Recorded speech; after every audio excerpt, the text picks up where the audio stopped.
السلام عليكم البنات، خوتي خواتاتي، مرحبا بكم في فيديو جديد. اليوم غنحضر معكم هاد الحلوى ديال الريشبون اللي كتجي رائعه وهشيشه. ما نعاودش لكم المذاق ديالها كيفاش كيجي، وبالاضافه واحد المكون اللي كيعطيها الهشاشه. وغادي نخدم معكم بيضه وحده البنات. المهم قبل ما نبداو الوصفه ديالنا، ما عليكم غير تنزلوا داك اللايك وتبركوا عليها البنات باش هكا يطلع الفيديو وتقترح عند الناس بزاف باش يتشاف.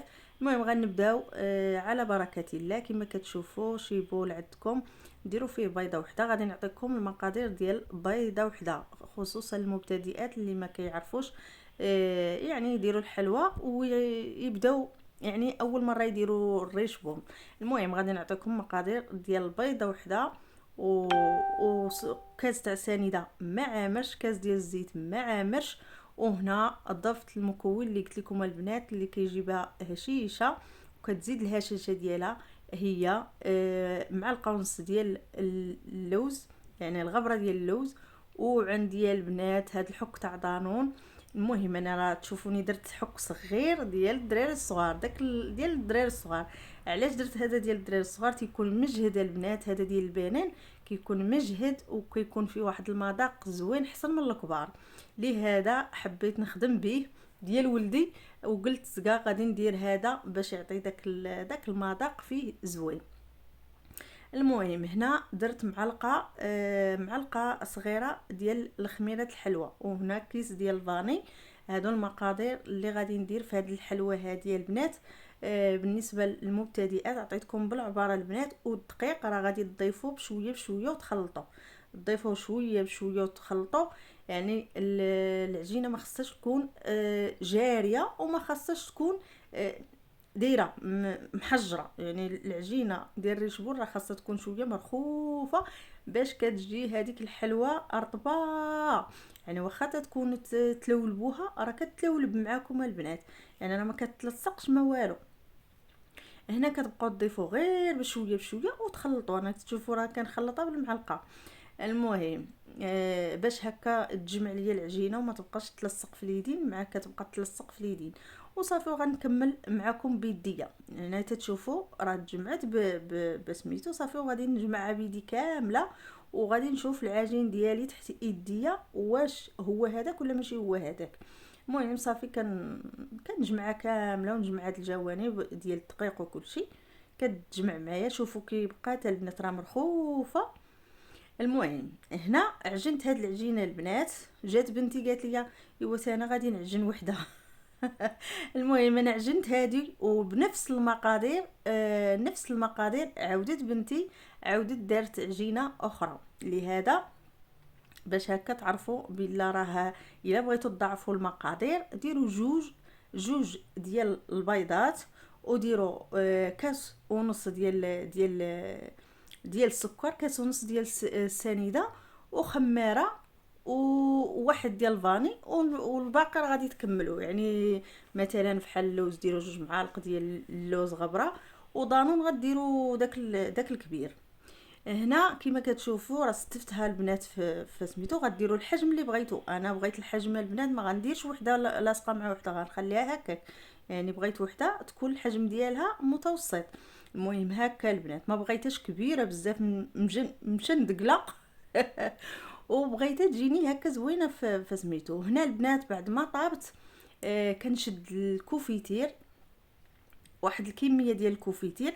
انا كاين القرعه حليتها جديده فيها 600 غرام، يعني حيدت 400 غرام ديال الكوفيتير، درتو في واحد الكاسرونه ونص كاس تاع الماء، ودرتو يغلي فوق البوطه. يغلى البنات، يغلى باش يندمجوا مع بعضياتهم. عاد خويتهم على الحلوه ديالي كما كتشوفوا هكا. راه خويتو دافي، يعني ماشي خويتو طيب، يعني تا شويه دفا. بقى عندي داك سميتو داك الكوفيتير بقى عندي شويه دافي عاد باش خويتو على الحلوه. هكا البنات انا كنوريكم هنايا درت هذه النوعيه هذه ديال المشماش فيها 600 غرام، وحيدت منها 400 غرام في نص كاس تاع الماء. يعني باش هكا كيجرى عندنا هذاك الخليط وكيدخل في الحلوه ديالنا وكتعطينا ديك الهشاشه. وكما كتشوفوا هنايا عندي الكوك الكوك داك اللي تيكون شويه ميدم هو اللي كيعجبني في الحلوى هذه، حيت كاين داك الناشف ما كيجيش زوين في الحلوى ديال الريشبون. المهم كنبقى نحرك فيها هكا باش تشرب الحلوى عندي كامله. شوفوا هما تلاصقوا على روسهم. المهم الحلوى البنات راه كاينه عندي واحد اللاطه راه تحمرت مزيان من التحت، والاخرى راه بقات عاديه. المهم بقاو نتوما ردوا البال الفران. المهم راه ها نتوما شوفوا هذه عاديه، والاخرى هذه اللي كنخلط فيها راه تحمرت عندي من التحت، ولكن البنات انا كتعجبني محمره صراحه من التحت بحال هكاك.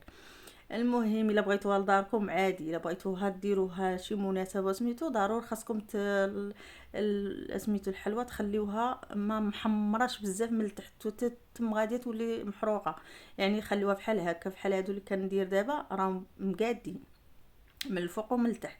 المهم هكا كنبقى نديرهم هكا في سميتو في الكوك، نلبس فيهم في الكوك راه كيشدوا مزيان في الكوك، يعني ما تخافوش منه راه يطيح ولا سميتو تقولوا راه ما غاديش يشد الكوك فحال هذيك الطريقه ديال الكوفيتير. لا راه كيشد البنات، حيت راه ملي كتطبخوه غير كيبرد واحد شويه راه كيجينا فحال شي سيرو معقود. المهم البنات كما كتشوفوا هكا حدو هو تيبرد وهو كيجمد، حدو هو كيبرد وكيجمد وكيشد فوق الحلوى. هي بينا علاش كنديرو سخونه البنات باش هذاك ديك الجراوه ديالو تدخل في الحلوى ديالنا وكتعطيها ديك الهشاشه في الحلوى. صراحه البنات راه ان فوا تصايبت تكلتها البنات هشيشه، يعني ما تسناوش مثلا تشرب والغاد ولا بغد عاد باش ناكلوها، لا تمنيت البنات تتجي فيها تتكون شاربه ودايره.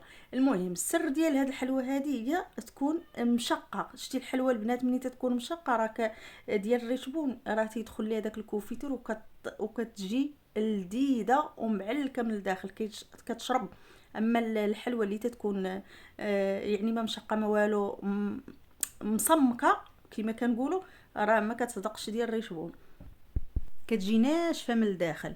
وصافي كنستمر هكا البنات ندير سميتو كنديرها في الكوفيتير مزيان البنات ونخليها واحد شويه كتشرب، وكنبدا ندير في الكوك عندي هنا. بدلت التبصيل بهذيك الزليفه حيت ما كنتحكمش فيها، يعني ضروري ديروا شي حاجه هكا مطوبسه الكوك باش تحكموا تفندوه مزيان. صافي كندير هكا وكنفندو صافي كنحط عندي في شي طاوه هكا ولا شي بلاطو تنشف شويه صافي، وكديروها تستفوها في شي لاطه اللي عندكم. ايوا هادشي اللي كاين البنات قاسمته معكم. نتمنى تكون الطريقه سهله وخفيفه على قلوبكم. ايوا هادشي اللي كاين البنات. صافي كنبقى نستمر عليها هكا وكندير الكميه الاخرى حتى هي في نفس الكوفيتير اللي تبقى عندي. الا كان خاصكم ولا شي حاجه زيدوا. المهم انا الكميه اللي درت راه جاتني حساب مع سميتو الكميه ديال الحلوى، يعني درت القياس هو هذاك. صافي وكندير الكميه الاخرى تنخليها حتى هي تشرب هكا واحد 5 دقائق صافي، وكنبدا نحيد ونفند في الكوك. وهكا البنات في نفس البلاصه تاكلوها تعطيكم ديك الهشاشه وكتشرب.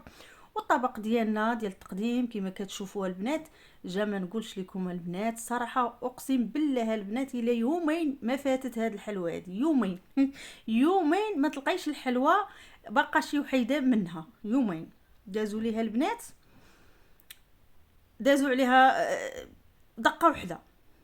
هما الحاجه اللي كتعجبهم راه ما يصبروش لك عليها والله ما يخلوها لك في الدار. المهم اصلا هما اللي طلبوها هما اللي بغاوها. كما كتشوفوا الدليل هو انا درت عجنه وبنتي زادت عجنه، وراه تكل من هذا الشيء اللي كتشوفوا تكل منه. وتبارك الله هاد البلاطو اللي كنصور معاكم شوفوا كي جا صفراء وجات ربي اش غنقول لكم. ايوا راه قدامكم غادي تحكموا. جربوا الطريقه اللي عطيتكم الصراحه اللذه والمذاق والمنظر. زينتها بهذوك الوريقات ديال الذهب، ولكن اللي ما عندهاش ما ديرهمش البنات غير كاضافه وصافي. وهنا وصلنا لنهايه الفيديو، الى فيديو قادم ان شاء الله، الى اللقاء.